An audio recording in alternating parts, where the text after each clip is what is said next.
Hypothyroidism is a super frustrating condition. And especially if you're trying to get pregnant, it could be a known factor for infertility or one that's still unknown.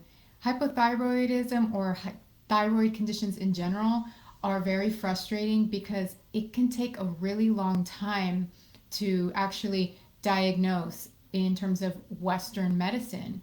But you could be living with constant fatigue, like exhaustion, weight gain, even though you've been dieting or you've been exercising. You can have other symptoms like anxiety and panic attacks that go along with hypothyroidism, even hair loss and things like that, that will not show up in the labs for a really long time. And when they finally do, what do you get? Medication, because that's how far gone it will be. And unfortunately, the medication is just a band aid. And there are a lot of complex issues that go into finally getting that diagnosis of a thyroid condition. And so today I'm going to break down three of the most important triggers that really need to be addressed when we're dealing with a thyroid imbalance, mostly hypothyroidism, so that you can really start to understand the complexity and how to heal it, which is not medication, because that is just managing the symptoms and just getting the thyroid into your body so that we don't get worse.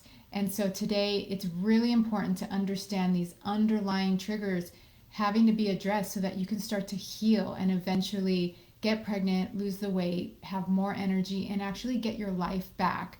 So let's go ahead and delve into it, because when you have a thyroid imbalance, and actually having hypothyroidism is secondary to long-term adrenal imbalances. And one of the problems with medication is that, yeah, you have to take medication to feel better for a very short period of time, especially if it's been shown on your labs that you have really low thyroid in your system. You need it in your cells. So that's what the medication is for in a short-term situation. But you are not addressing the root cause. One of the main reasons for this imbalance is adrenal fatigue, really long standing, I mean, even decades of going with this stress response. And it doesn't necessarily have to be because you feel stressed out all the time. These are internal stressors. And so if you don't address these internal stressors that have pumped so much cortisol and so much adrenaline through your body, that eventually your adrenals start to burn out, and then they start to affect your thyroid, because it is a connected, it's a relationship that they have. And so over a long period of time, if you don't address your stress response and your adrenal fatigue, it can show up as a thyroid imbalance in the end. And the medication really will kind of set you back, because if you're this tired that you can't get out of bed, and that you're gaining weight and you can't get pregnant, or you just don't feel good, you have a loss of libido, you're losing hair, that is the body's way of protecting you. It's not convenient, right? But it's the body's way to protect you, to tell you you need to slow down. And if you are not going to listen to your body, we're going to force you. We're going to force you to feel exhausted all the time and stay in bed. We're going to even help you gain weight so that you can just stay put and not do as much, right? So when you look at it that way, it makes sense as to the symptoms, right? They really hinder your ability to do more and more and more. It's because your body needs you to do more. And so what happens with medication? The medication, you start taking it and maybe you get your energy back. You start to think a little better. The brain fog doesn't feel as clouded all the time. And then what do?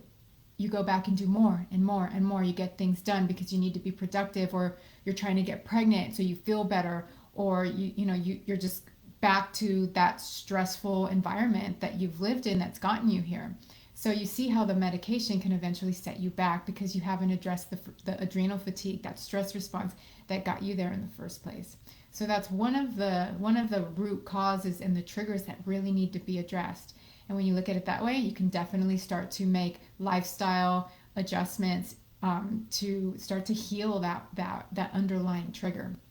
Now, the second part is that all of this really comes down to your liver and your hormone imbalances. If you have a hypothyroid or a thyroid imbalance in general, you're going to have a hormonal imbalance because guess what? Your liver breaks down all these hormones and it synthesizes thyroid in the liver. So if the liver is not happy, it's not synthesizing enough thyroid, or you're taking medication, it has to synthesize and break down and detox even more, your estrogen levels, the xenoestrogens, or the estrogens that we don't like to see at a higher level, are going to be higher. And so there's going to be more estrogen in the bloodstream. Your liver's not breaking it down, so your liver's congested, it's stagnant, so it's not working really great for you, right? And so adding more medication, it's going to work even less great for you. And so we'll have this constant imbalance of estrogen's too high, progesterone's too low, thyroid is kind of normal, but we have all of these other hormonal imbalances that are still imbalanced. And no amount of medication can solve that because it's a domino effect. So you have to get your estrogen in check. You have to get your liver health in check, right? These are underlying triggers that eventually have led to this condition that you may be dealing with, that you may know you're dealing with, or you suspect you're dealing with. And one of the biggest triggers of thyroid imbalances that is really not even addressed ever in conventional medicine, because it's just medicated, it's just medication, unfortunately, but is the infections, the level of inflammation that your immune system has been fighting for a long time, that have eventually triggered your thyroid to respond. There is some level of infection, either viral, bacterial, toxin, or parasitic or fungal, that your body is struggling with. It's been fighting for a very, very long time, and it eventually has triggered and targeted your thyroid. So without really addressing your infection or levels of inflammation and just taking medication to get you through the day, you're not addressing one of the biggest triggers that needs to be addressed. Because if it's affecting your thyroid, it's affecting your immune system. So there's a constant fight and struggle inside your body. And guess what? If you're trying to get pregnant, that is going to be the first line of defense. Your body will automatically put you in survival mode because it is dealing with an infection. It is keeping you in survival. So pregnancy is not even close to the radar of priorities. In fact, it will prevent you from getting pregnant because you are in survival mode. And that infection is your body's priority to survive, not pregnancy. So you see how that can delay your chances of pregnancy. So if you feel like you've been trying for years and you think you may have a thyroid imbalance, but it hasn't shown up on the labs, these are another way to look at the body holistically. And so even if you're not trying to get pregnant and you have a thyroid imbalance, you have to look at everything holistically. What's going on with your immune system? Are there infections? What is this medication doing in my body? What's going on with my liver? What's going on with my hormones? And what are these underlying root causes? There's always a trigger. This is not genetically based. The genes only pop up, or they only light up because of these triggers. So all of these need to be addressed, and we address that holistically.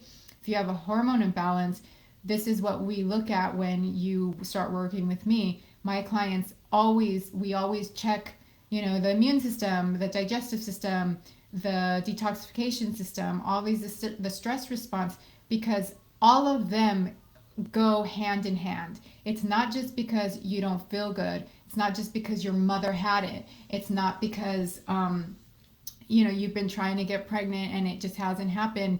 And, there's always multiple reasons. And with hypothyroidism, we have to look at these three, right?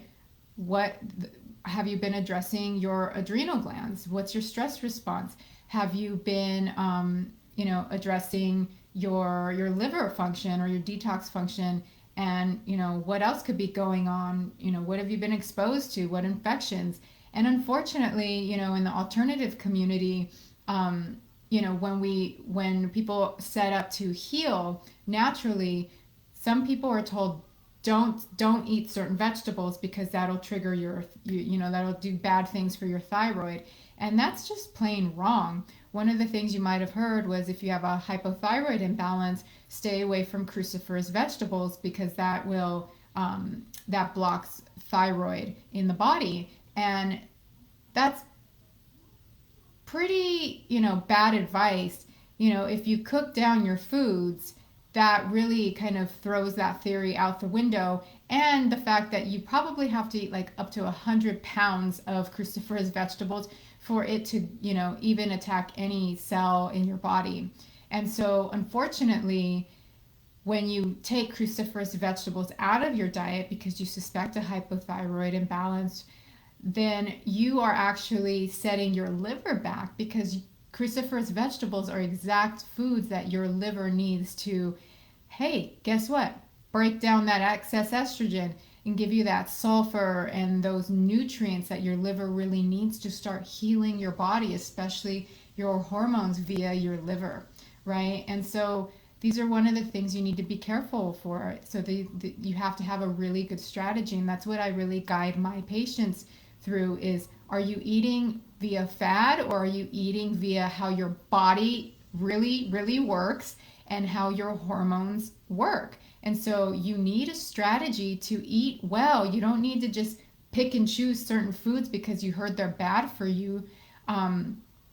You need a strategy that works the way your body functions. You are a woman, so you need to eat for your hormones and your health so that you can start decreasing all of this, these infections and this inflammation that really trigger these thyroid imbalances, right? And so you always have to address the stress response no matter what you're dealing with. That's an everyday thing. So I hope you understand that using medication, if you suspect a thyroid imbalance, especially if you're trying to get pregnant and it could be setting you back, just getting on medication is not gonna help you heal the root causes that have gotten you there. And when you're pregnant, you really want to do that, because then that really sets your body up for a strong and supportive environment that can, manage a pregnancy and not put you at a high risk in the third trimester, which is a really, really scary place to be. So we have to address the underlying causes, and that's what I always do with my clients. And that's when you get a natural and safe and healthy environment, whether you are trying to conceive or you're just trying to feel like your old self again or better than yourself again, right? Imagine just feeling better than you did even before you started feeling tired. Imagine just being in that certain weight that, makes you feel good and makes you want to buy clothes and makes you want to just look at yourself in the mirror. And you don't have to be in that state of constant brain fog, that constant, like, I can't think, I can't function another day. Regardless of what your health goals are in life, how is that going to benefit you? So there is a way to actually live and wean yourself off of medication, because medication, it's going to keep you afloat, but it's not going to help you heal. And that's ultimately what you want, right? You don't want to be on medication. It's just slapping a Band-Aid on the situation. And in 6 months, even 3 years from then, you'll probably be on another medication for anxiety or weight gain or depression, because that is the domino effect, because you're not addressing the underlying triggers. So if you're ready to do that, you got to start addressing the underlying triggers. Your stress response. Are there any infections or inflammation? How's your immune system doing? How's your liver function? How are you detoxing every single day? Not once every 6 months, not once a year, not for New Year's. Are you eating a diet that is nourishing to your hormones and to your system and to your body, the way your body works? Not based off of a fad and not based off calorie countings. Nobody's going to do that unless you really understand how your body works. There's going to be diet fad after diet fad and this and that. And it's all really not going to work unless you understand how your body works. And if you're committed to do that, then go ahead and reach out. Reach out and give me a thumbs up and let me know that you're ready to really start balancing your hormones, start weaning yourself off of medications if that's one of your goals. If it's one of your goals to overcome the hypothyroid symptoms, if it's one of your goals to get pregnant naturally and you have some imbalance in the thyroid, this is all truly possible, but you have to first understand the triggers, which I've already shared with you, and set yourself up with a plan. It can last 3 months, it can last 6 months, it can last 3 weeks. Everybody's completely different, but you have to understand the underlying triggers. And so I hope this video was helpful in you uncovering those and discovering what you could be dealing with, and not just relying on medications to get you through the day and eventually through the years, because eventually there will be more symptoms without addressing these triggers that are so crucial to your overall health, not just to your thyroid, but to your overall health. So I hope this is helpful, and take care.